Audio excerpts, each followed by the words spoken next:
Hey, welcome back to Midas Letter Live. My guest this segment is Aydin Kilic. He is the CEO, founder, and a director of Fortress Blockchain Corp. Aydin, thanks for joining us today. Thanks for having me. Aydin, you've been running Fortress Blockchain Corp. You've got all these great tools on your website. What exactly is the business model of Fortress Blockchain? So Fortress Blockchain, we are an industrial scale Bitcoin miner situated in rural Washington State. We're headquartered in Vancouver, Canada.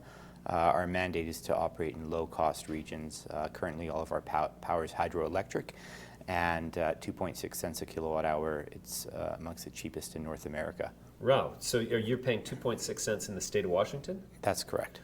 So is that 2.6 cents U.S.? U.S. Okay. Yes. That's still way better than Yeah. even what we're paying Canadian in Quebec, which in Canada, Quebec is sort of where all the cheapest power is. So what scale of mining do you do? So currently our facility is operating at 2 megawatts. We have the ability to scale to 5 megawatts within that current facility. And there's another facility in the state of Washington under construction right now in the same county actually that will be an additional 9 megawatts when complete. Okay. Is it a risk to the company and its business model that the increasing demand for hydroelectric power actually causes the price of its hydroelectric costs to go up over time, and does it risk destabilizing the integrity of the business model? So in our case, we operate in a county where our pricing is based on a rate group. The rate group is county-wide.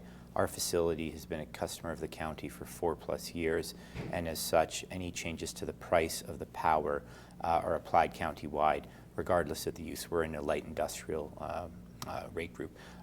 The price increase this past year, which was after the frenzy in the media, if you will, was approved to be 1% in the county. So it's a very negligible amount, even in light of the demand. Now, the county did put a moratorium on new applicants while they try to figure out handling new clients. But again, our 9 megawatt facility, the construction started last year, and the county infrastructure has been developed and recently completed. So it's sort of progressed even despite the moratorium in the county. Very interesting. So what's the sort of, do you focus strictly on blockchain, or do you also do Ethereum and other cryptos? So we mine Bitcoin because Bitcoin is a store of value. We want to mine what's valuable. Some people have called it the new gold. It is a digital asset class. It is the most robust blockchain, and frankly, it's the most profitable cryptocurrency to mine. Ethereum, Dash, Litecoin, they are on different blockchains, and the hardware we operate is, it hashes the SHA-256 cryptographic hash algorithm. So Bitcoin Cash and Bitcoin are on the SHA-256 algorithm. There are some other smaller, lesser-known coins, but Bitcoin is far and wide the most widely adopted as a store of value, and so we want to invest our resources verifying transactions on the Bitcoin blockchain. So the total number of Bitcoins that can be created is 21 million?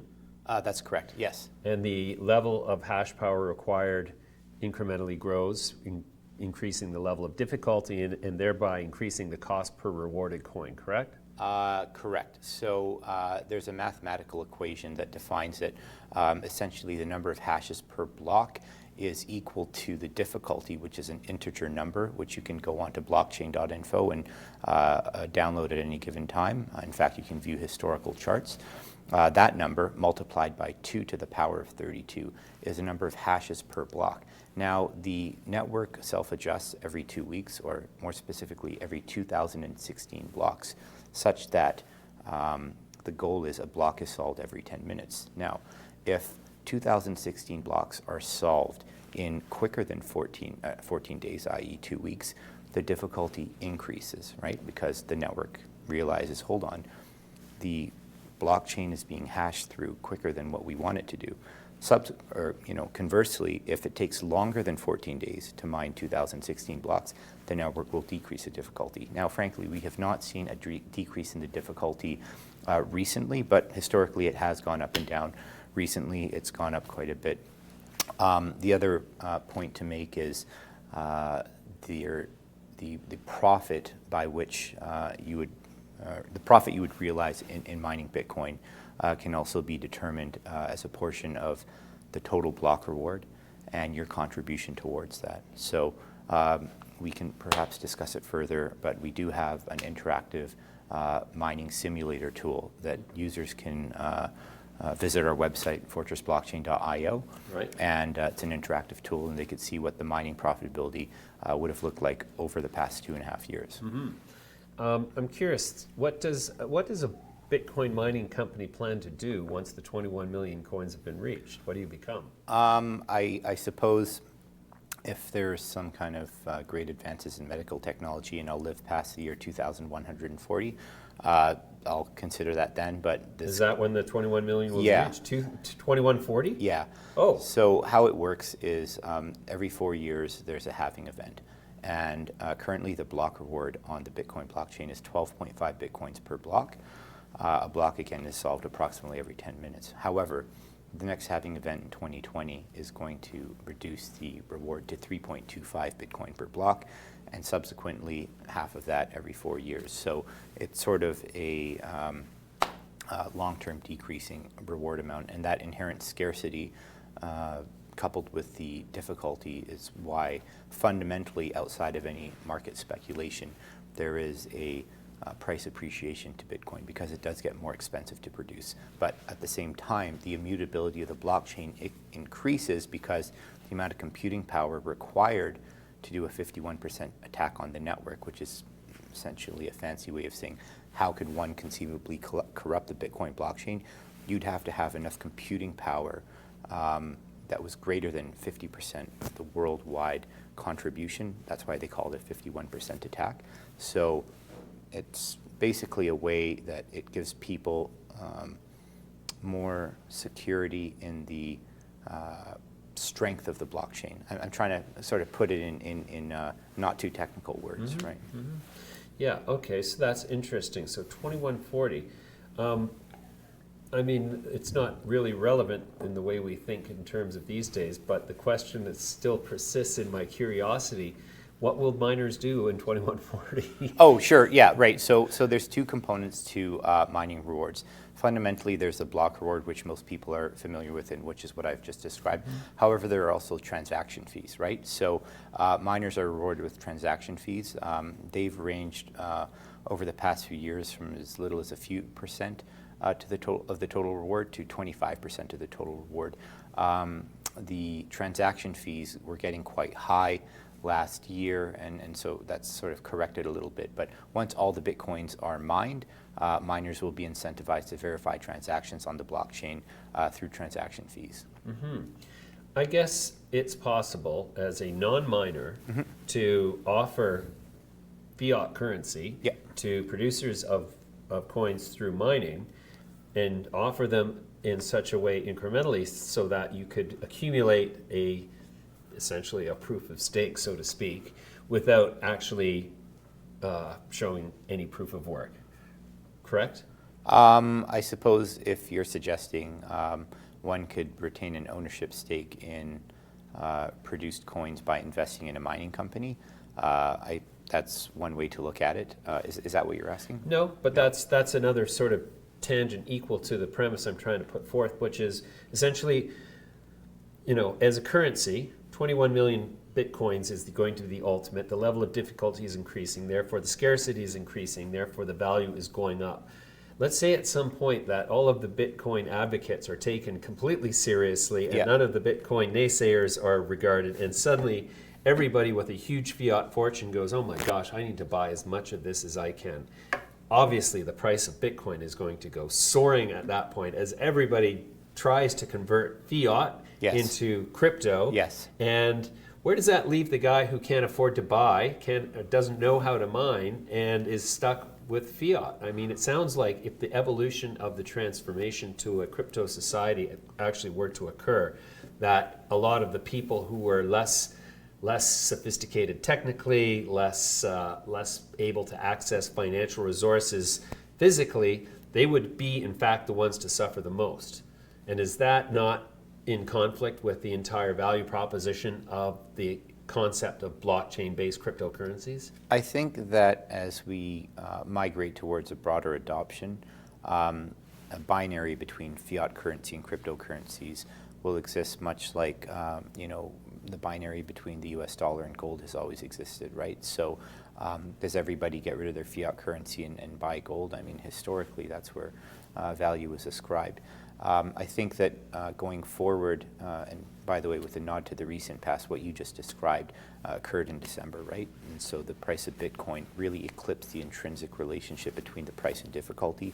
And a quick aside on that, if you look at the Bitcoin mining calculator we have online, you'll see that historically, outside of sort of circumstantial events, notably in December, January, there was always a sort of a baseline daily profit that is subsisted, and when the price sort of eclipses the difficulty, because the difficulty is intended to self-adjust, so that's when you see that this huge spike in price. Anyways, the point is that even if the price of Bitcoin were to go to $100,000 or $1 million, it's divisible, right? So you can buy 1 Bitcoin, 0.1 Bitcoin, 0.0001 Bitcoins if you want.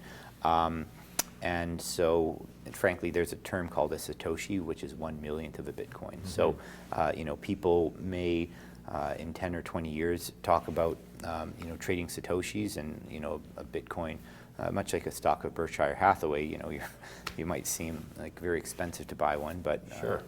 Sure. I had a 45-minute conversation with Andreas Antonopoulos in Panama last weekend. And I asked him this question, and I wasn't quite happy with his answer because I didn't felt like I got the answer. So I'm going to pose the same question to you because Sure.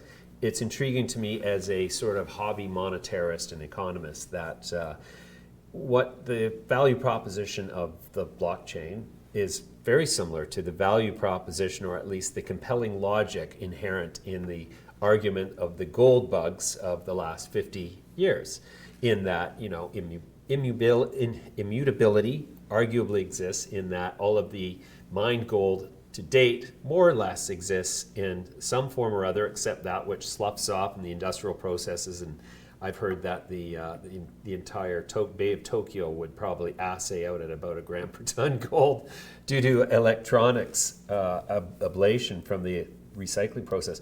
But so there's and he had arrived at the event with a security detail, and I said, why would you come to Panama of all places, which has a heavy military protection implied by the fact that the Panama Canal is there? And what is it that you need protection from? And he explained to me that his phone was his bank, and his bank contained a sum of Bitcoin that was probably very attractive to bad actors, as they like to be called in the crypto world. And I said, well, what's to stop somebody from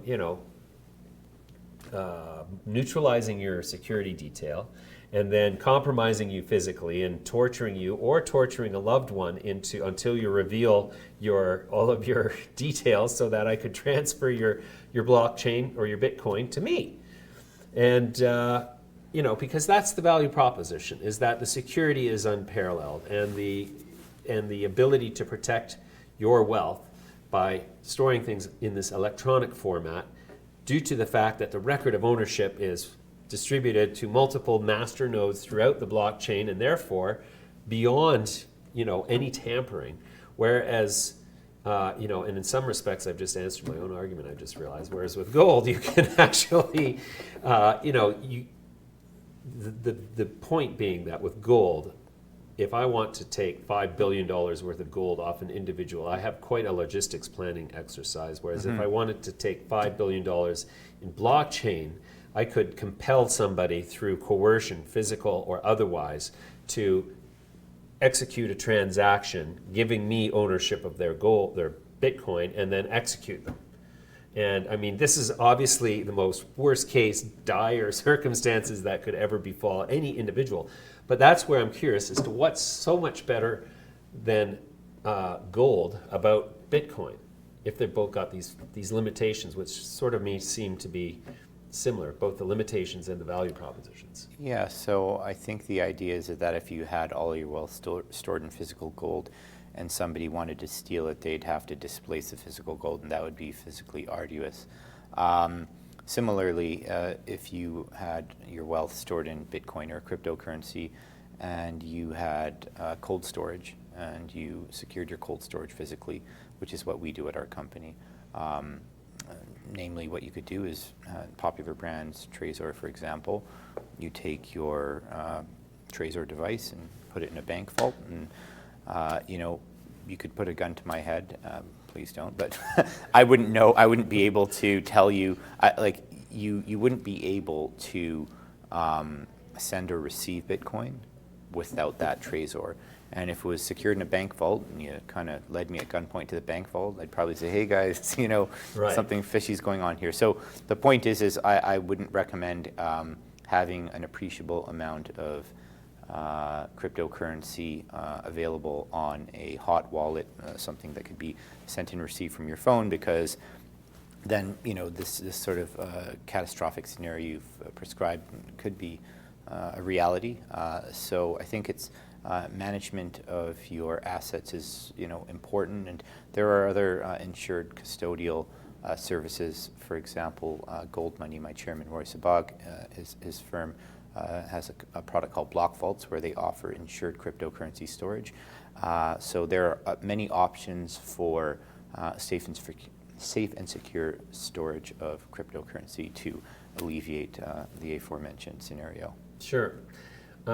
Well, I've got to say that I do believe we've exhausted the attention span of the average and even the unaverage viewer of our stuff, Aydin. So I'm going to leave it there for now. I'm going to invite you back anytime you're in the city. Sure. I'd love to have this conversation again. I'm learning so much about this space. Clearly, you're somebody who's immersed in it. And now that I've seen your Bitcoin calculator online, I'm going to use that to further enhance my understanding. So thank you very much for your time. Yeah, thanks for having me. And the website, of course, is fortressblockchain.io, and there'll be a link that'll bring you to the calculator, and you can input the electrical costs based on national averages, or our cost, which is 2.6 cents, and then we have different hardwares that you can select in case people aren't familiar with what a hash is and how many hash a certain type of miner has.